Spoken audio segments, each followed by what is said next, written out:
Whether successful or not is still the word of the day. Whether in Lebanon or in Iran, President Trump is trying to lead to a diplomatic resolution.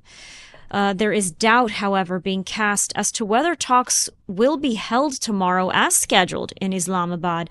And it is interesting that Pakistan has found itself as the mediator for these talks.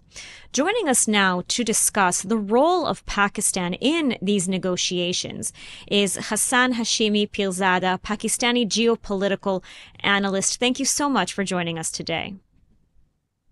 Thanks for having me. So first of all, it's very interesting that Pakistan has found itself as the mediator in these negotiations. Previously Oman had fulfilled this role.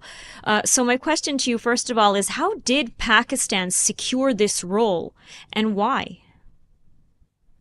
I think so. Pakistan has secured the role of Pakistan relationship with the Trump administration for the last 1.5 years. Pakistan has developed a very good connection with President Trump and the rest of the team, Steve Witkoff and Jared Kushner. There were also news about Pakistan's Chief of Defense Forces gone to Oman when the last negotiation were happening as well. Also, Pakistan gave advice in the last 12 days war as well. Pakistani CDF was invited for a luncheon at the White House, where after a few days, there was an end to the 12-day war as well. And President Trump has repeatedly said that about good things about the Chief of Defense Forces, Sayyid Asim Munir, and also the Prime Minister Shehbaz Sharif, that they both are very good men who have, are working in good faith for the diplomacy for the region. The reason why Pakistan is there because of the Iran's attacks on the GCC. So Pakistan is left the only good mediator who has not been attacked, but also has a very good relationship with the administration in Iran as well. Pakistan played a role, as I say, in the last 12-day wars as well. Also was a mediator in the Houthis when there was a Houthi solution developed in Riyadh. Pakistan bridged that way by getting Ali Larjani there in Saudi and talking with Prince Khalid. So those are all the background of why Pakistan is critical at the moment. Pakistan Chief of Defense Forces has spent 3 days in Tehran ironing out every single detail out of there. At the moment, we are obviously hearing a lot of stories that the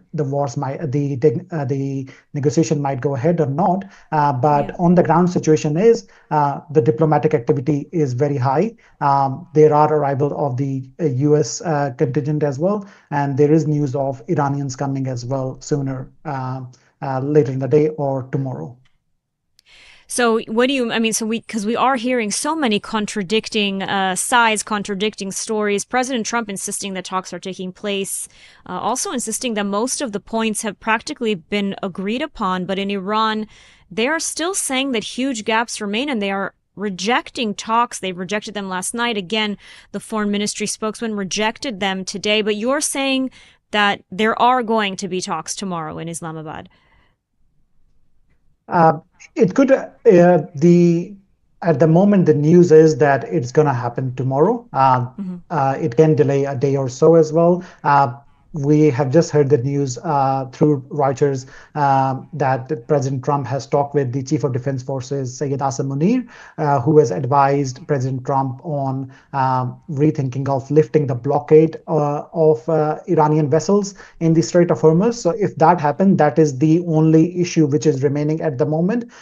We have heard Bakr Kalibaf interview yesterday as well, in which he has given some sort of idea to the own domestic audience that negotiations are necessary.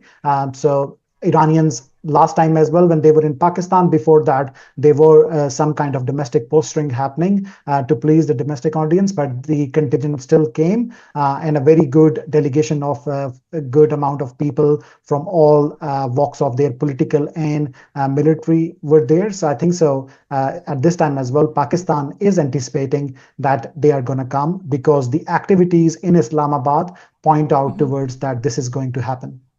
Mm-hmm. And I want to also ask, we talked a little bit about Pakistan's relations with the United States and, of course, with Iran, but what are its relations with other Gulf countries, notably Saudi Arabia and Qatar? Pakistan has very good relationship with Saudi. As you are aware, Pakistan has a defense pact with the Saudis as well.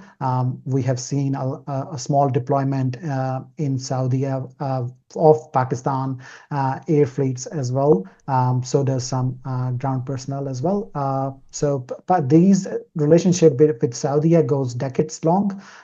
They are a strategic relationship. They are the relationship built on brotherhood. Also Qatar as well. So Pakistan has always been really good with the GCC countries, and vice versa. They are very good with Pakistan as well.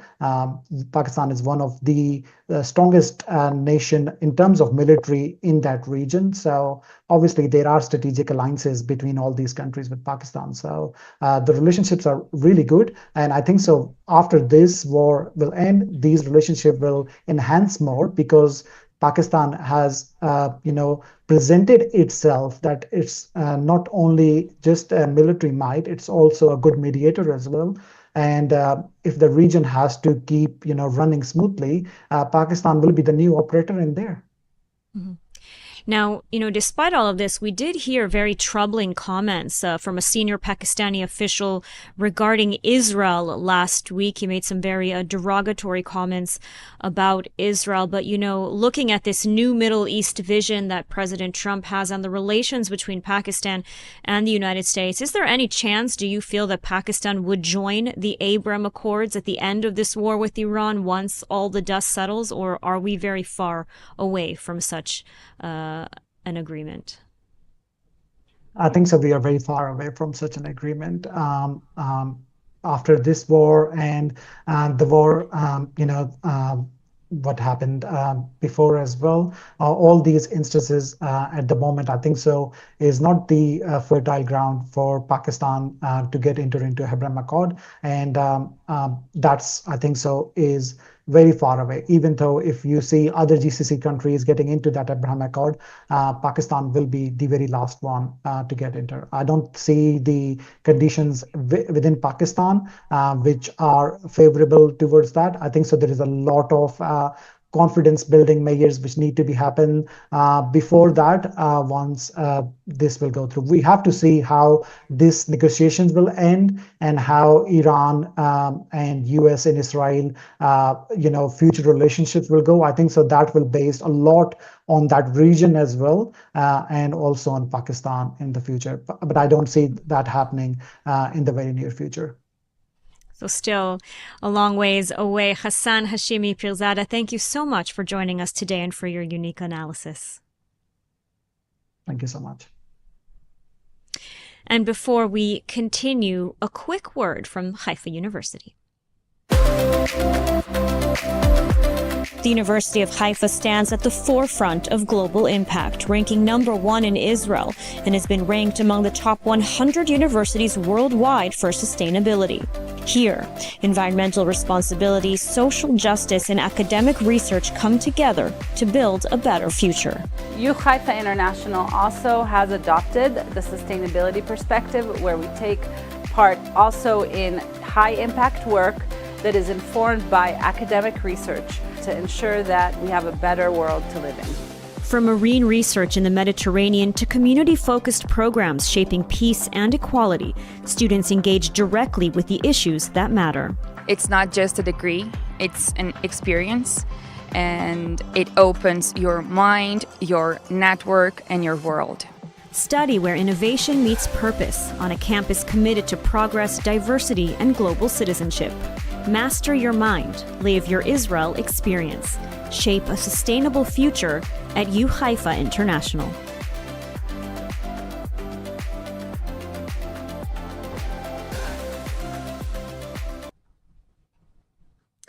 All right, and moving on to our final story tonight.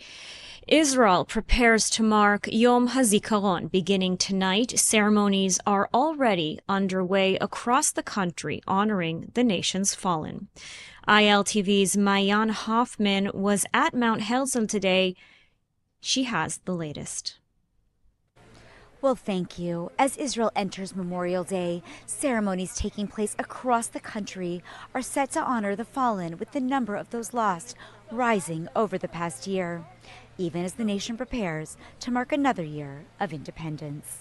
This year, the toll has grown. According to figures released by the Defense Ministry, more than 170 soldiers have been added to the list of Israel's fallen since last Memorial Day, alongside 54 veterans who died from service-related injuries. In total, more than 25,640 men and women have died in defense of the state. The ministry also says there are now nearly 60,000 bereaved families across Israel. Data released by the Central Bureau of Statistics shows Israel's population now stands at more than 10.2 million people. Nearly 27% are children, underscoring the country's young and growing population. Over the past year, some 177,000 babies were born, and tens of thousands of immigrants arrived. Here at Mount Herzl, the weight of the loss is everywhere you look. But so is something else, a sense of continuity. In Israel, remembrance and renewal are never separate. They exist side by side, shaping a nation that continues to move forward, even in the most difficult moments. Back to you. Thank you to Mayan Hoffman for the report. And for the full report, tune in tonight to ILTV News Daily News for our main news broadcast at 7:30 p.m. Israel time. And that's a wrap for this edition of ILTV on the Hour, broadcasting live from Israel and the heart of the Middle East. We're here every hour on the hour with the latest breaking developments, in-depth reports, and exclusive insights into the stories shaping the region and the world. I'm Lidar Gravé-Lazi. Thank you so much for watching, and stay safe.